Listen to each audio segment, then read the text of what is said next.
ce chapiteau, à l'abri des regards, se cache un marché un peu particulier.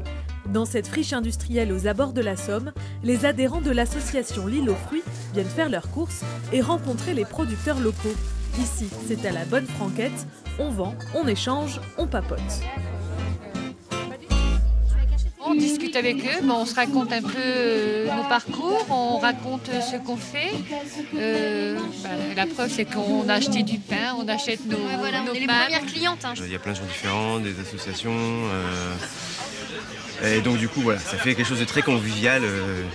C'est très très chouette. Sur les étals, tout est 100% Picard, des créations hautérines en passant par les bières blondes. Mais ce que viennent chercher les clients, ce sont surtout les légumes de saison, cultivés au cœur des ortillonnages. Je viens toutes les semaines en fait. Voilà. Qu'est-ce qui vous plaît dans ce concept ? De changer sa façon de consommer. D'acheter local et de saison en fait. Et ce qui revient pas forcément plus cher. Ces légumes sont ramassés le matin même par les bénévoles de la ferme urbaine. Des passionnés qui n'hésitent pas à braver les éléments pour cueillir les choux, navets, betteraves et radis qui peuplent cette terre fertile. Vous les chouchoutez ces légumes ? On essaie, oui. On essaie un maximum. C'est assez gourmand en main-d'œuvre du coup parce qu'il y a beaucoup de désherbage.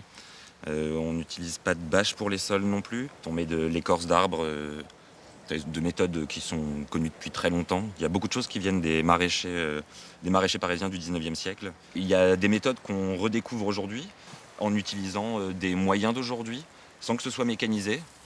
Et donc c'est à l'ancienne mais avec une certaine part de modernité quand même.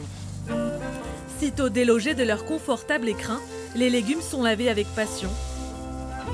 À 23 ans, Quentin a délaissé ses études d'architecte pour un service civique à L'Île aux Fruits.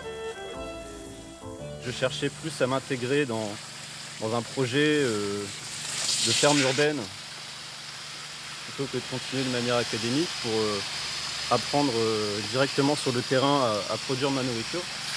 Parce que ce qui m'intéresse dans l'architecture, c'est de concevoir des bâtiments autonomes en électricité, en eau, et pourquoi pas en nourriture.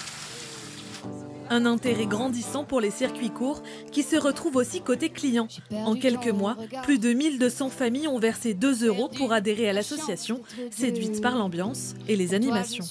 La volonté d'avoir une vraie dimension socio-culturelle, une dimension culturelle, elle s'est traduite par l'organisation de petits concerts, l'organisation de petites performances artistiques, aussi quelques expos qui sont en programmation. On souhaite vraiment que la vitrine que constitue le petit marché puisse servir aussi de levier ou en tout cas d'espace pour que les gens découvrent, s'approprient et puis partagent.